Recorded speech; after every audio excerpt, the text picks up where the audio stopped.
Hi friends, welcome to my channel.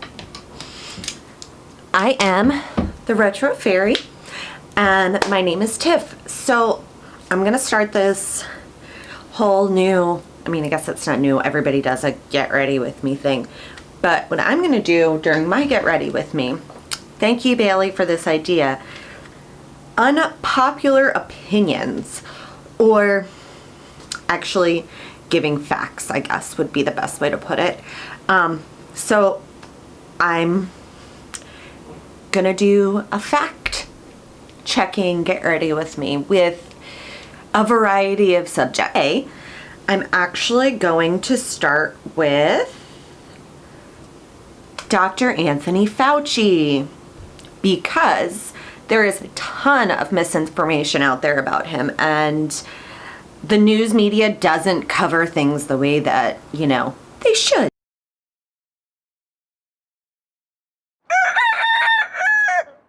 I guess first of all, if you don't know who Anthony Fauci is, I should probably explain to you who he is.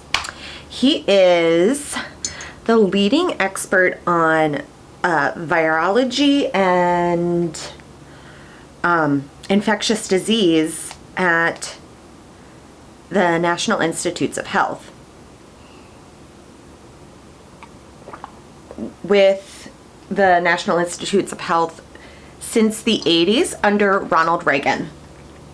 So that means he has worked for Ronald Reagan, first George Bush, Bill Clinton, the second George Bush, Barack Obama, and now Donald Trump. Many of the other presidents have had a variety of wonderful things to say about Dr. Fauci and his knowledge and who he is as a person. That's not to say that this is a political thing, but, currently we're politicizing everything to do with coronavirus. I'm going to keep looking at my phone so that I don't misquote anything. So, Dr. Fauci is from Brooklyn, New York. He lived above his parents' pharmacy growing up, and pharmacist. So, he has a family history of being in medicine.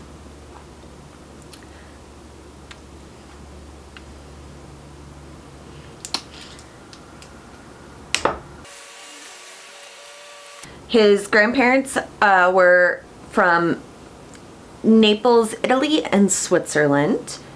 He was raised as a Catholic, like a lot of Italian immigrants were. He attended Regis High School in the Upper East Side, where he was captain of the basketball team. He went to the College of the Holy Cross, graduated in 1962 from College of the Holy Cross with a bachelor's in arts degree on the pre-med track. So, he went to very renowned schools to start with, and he attended medical school at Cornell, which, if you know anything, Cornell is kind of a big deal. Like, it's like one of the top schools in the world, I believe. He did his internship and residency in internal medicine at the New York Hospital, Cornell Medical Center. Now it is the New York Presbyterian Cornell Medicine. In 1968, he joined the National Institutes of Health, also known as NIH. I can't find my brow stuff. Here it is, I found it. It wasn't lost, I was just not looking in the right place. As a clinical associate at the National Institute of Allergy and Infectious Disease, he became head of the physiological section.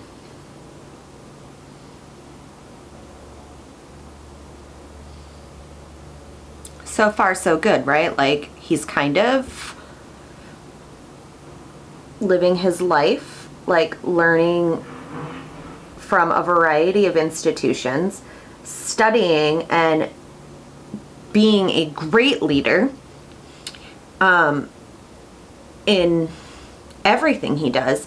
He was only 5 foot, or he is only 5'7", and standing at 5'7" and being the captain of your basketball team is kind of cool, right? But, you know, he exuded excellence. In 1980, he was appointed Chief of Laboratory and Immunoregulation, right? So basically what that means is his job was to make sure immunizations were safe. So immunoregulation. So there's a lot of things that go into the study of vaccines and immunizations, and that was his job, was to make sure that those vaccines and stuff we were giving to our kids and even to adults were perfectly safe for everyone. In 1984, he became National Institute's Allergy and Infectious Disease Director. He still has this position. His job in this position is to oversee and participate in basic and applied research on infectious disease and immunity responses, basically.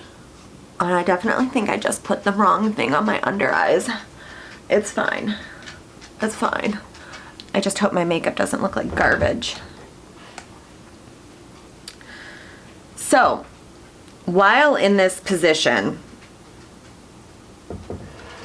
he's been offered other positions that he's turned down because this is what he's passionate about. This is what he wants to do for the world. So this is what he's doing. He's been on the forefront at several of the world's diseases at this point. So if anybody is aware of what happened in the 80s, there was this new disease that nobody knew anything about, and Dr. Fauci helped identify it and develop different treatments for it, right?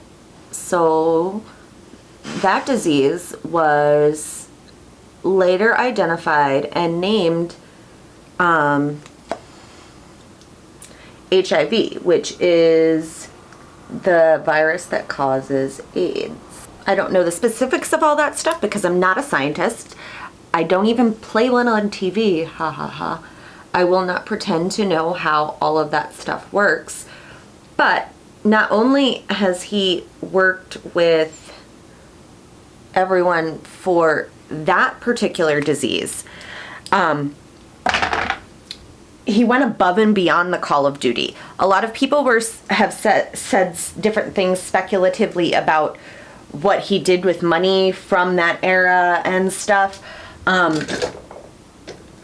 will add different things, links and stuff to that information, or I'll just insert something here. So he did amazing things for HIV and AIDS, which I don't think he gets enough recognition for. He definitely got recognition from President Reagan in the old days. Oh my goodness, I didn't clean that good enough. It's got stuff on it.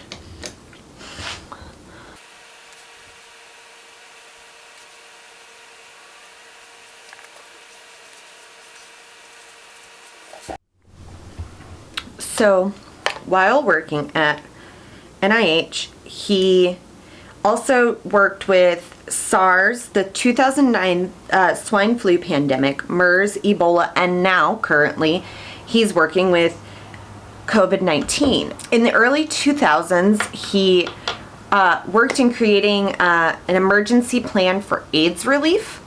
A little bit more about that. This was launched by George Bush.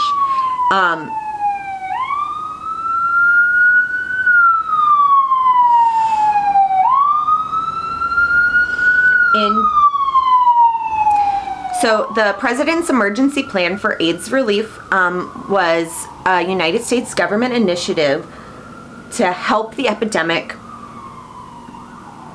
and those suffering from it. It was launched by George W. Bush in 2003. They have donated more than $80 billion in cumulative funding for HIV and AIDS relief. And Dr. Anthony Fauci is part of that. He was the leader of that. He also worked in the development of biodefense drugs and vaccines following the 9/11 terrorist attacks. He's been a visiting professor at a bunch of medical centers and has received honorary doctorates from 30 universities. 30. So, like, what? Why do people call him into question? Well, we'll get more into that in a second. So, Dr. Fauci has done extensive research in developing and defeating and figuring out the mechanisms for immunosuppression. So basically what that means is like those that are immunocompromised. So diabetics,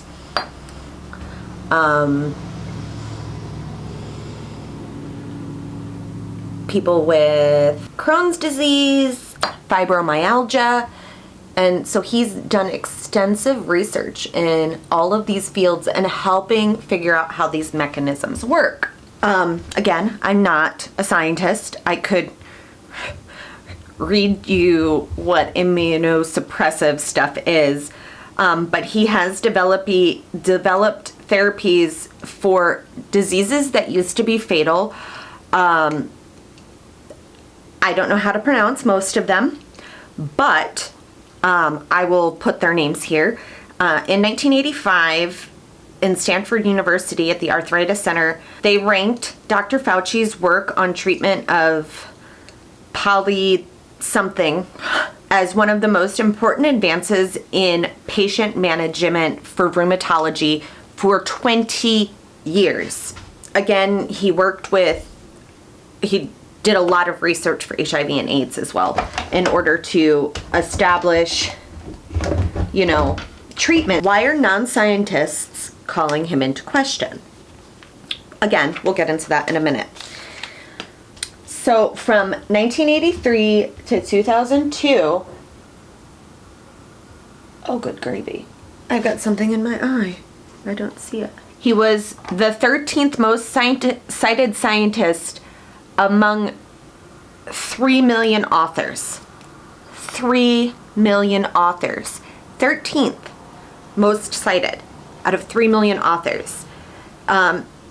He is a spokesperson for science. Science is our friend.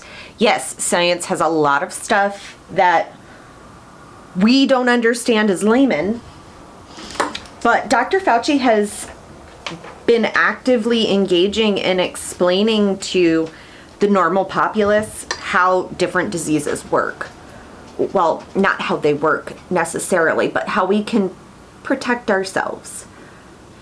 I have the utmost respect for him. I have the utmost respect for anyone who can preach science. It is important to us as people, and it's constantly evolving and ever changing.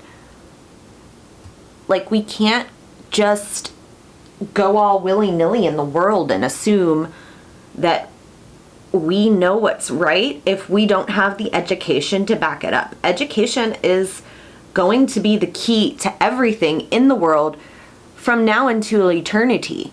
Like, maybe science isn't something you're into. That's cool. Like, that's fine. I don't care. If you don't like science, you don't like science. But there is absolutely no reason to trying to call into question somebody who has spent their entire life in the study of science. Whew. So Dr. Fauci is amazing, has had a lot of experience over the years as, you know, a doctor and a scientist, and has studied a ton about different viruses, how they work, gone into depth with them. Again, I'm not a scientist. I don't know the inner workings of it. The most I know is, you know, develop a hypothesis. And then from there you can expand on whatever it is that you need to do for research. So it's like hypothesis, research, whatever, conclusion. Like, I don't remember, I graduated high school almost 20 years ago, like, and I haven't taken a science class since, I guess, unless you count the very small chemistry portion of my cosmetology licensing, but that's not the same thing. With that, we have to formulate stuff, and I'm gonna go off on a tangent that I don't really need to go off on right now, so I'm not gonna do it. Now we're gonna talk about why people are calling Dr. Fauci into question. So the controversy that's been surrounding Dr. Fauci has mostly come from, which I'm sure you all saw, and then it instantly got taken down from YouTube and Facebook and everything. Dr. Moskovitz, who she was, what was her job title? She was a virologist. She was fired and like all this other stuff because she sucked at her job, basically. Well, anyways, so she came out with that whole like, Dr. Fauci is a liar and he did all of these bad things, which have instantly been disputed amongst most of the scientific community. They've called into question where her loyalties lie, and it's kind of been determined that she literally only made that whole thing up to get publicity and like call into question everything and anything. I don't know where she got it from, but none of the claims that she put forth in that pandemic thing. She started her career, this Judy person, as a lab tech, had a PhD in biochemistry. Like, she was a smart person, like incredibly intelligent. She did all of these things, a better person, or, well, no, she's just an incredibly intelligent woman. Let's just stick with that. And that's fine. Like, cool. Like, some people are just really smart and do all of these incredible things. So she published a paper about something or other with leukemia. Eventually, her research was questioned and showed that this thing that they found was created by accident, right? So, and she tried to replicate the studies, had a suit filed against her in November 2011 for taking her work home with her that was not allowed. Like, big no-no. Like, it was all like secret data, and like, you know, it would be like if somebody gave out the nuclear codes, like it was top secret research. And so then she was arrested in California on felony charges. She was arrested in California on felony charges that she was a fugitive from justice and jailed for several days. Nevada eventually dropped the charges, which I guess good for her, whatever. she was a criminal, but not really. Maybe. I guess that's the takeaway from that. She hasn't published anything in scientific literature for several years. She has made false claims about autism and how to treat it, and basically she's just like the outsider when it comes to proven scientific facts. She wrote a book about, you know, the corruption of science or whatever. She's basically just really part of the scientific community, but part of the scientific community. I guess that would be the best way to put it. Like, I don't really know how to explain who she is as a person. Some of her research never did anything good for the diseases she was researching.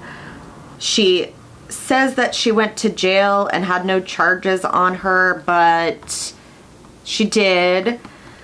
Basically, she's been known to lie about her own research and tries to discredit other people in order to make her points more valid, which brings us back to all of the terrible things she said about Dr. Anthony Fauci.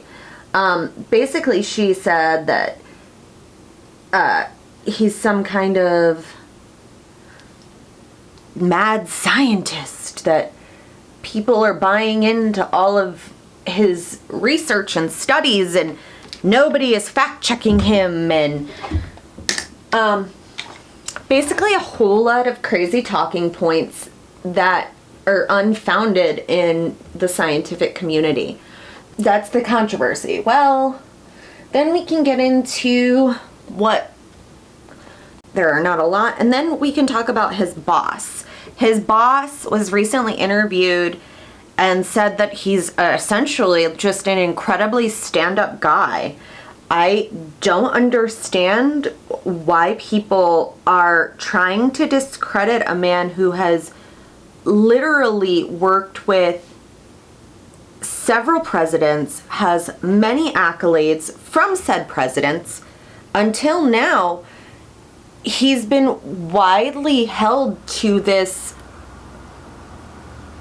like, people envision him as this great man because, well, realistically, he is. He's done an insane amount of good work for the community, like, and a lot of it we don't even know about. A lot of it's happening behind the scenes, like.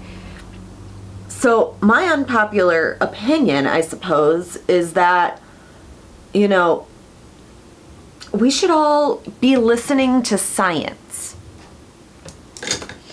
I know that previously, I think this was in March, Dr. Anthony Fauci said, don't wear masks. If you're healthy, you shouldn't need to wear a mask. Okay, I get that. That makes sense. Because the whole point of wearing a mask is to prevent you from spreading your germs to other people. So if you're sick, wear a mask so you're not just like coughing and hacking on everybody else, right? Well, then he came out later and said the opposite. Oh my gosh. You mean people can change their mind when they find more proof about something? People didn't know if they drank the water that had their poop in it, it made them sick. Like, science is ever evolving and ever changing, and that's the whole point of it. Like, we want scientists that can tell us, hey, this is what I think right now, and then as more data is surfacing, they're going to change their mind. So I fully support the proof and the evidence that we are receiving from Anthony Fauci. Dr. Anthony Fauci. He is a credible source of information. All of this other misinformation that we are getting in the world, or in the country, I suppose, is a fallacy. Like, people are, I don't want to say intentionally spreading falsehoods, but that's kind of what I feel like, is people are intentionally spreading these falsehoods. So if you didn't finish the whole video, or you just skipped ahead to this point. Believe in science. I hope you believe in science. Believe scientists, people that have dedicated their lives to us, like literally people dedicating their lives to researching and studying how to make our lives better. Okay, so I'm gonna leave you with this. Doctors are not our enemies. Science is not our enemy. Dr. Fauci is an elite scientific researcher who has done immense things for our country. So please, please, please, please stop buying into all of the nonsense saying that he's a bad man and that he is doing terrible things for our country. None of which is true. He is not fear-mongering. He's not trying to dissuade you one way or another politically. He just doesn't want you to get sick or your family to die. So please, mask up. I just want to say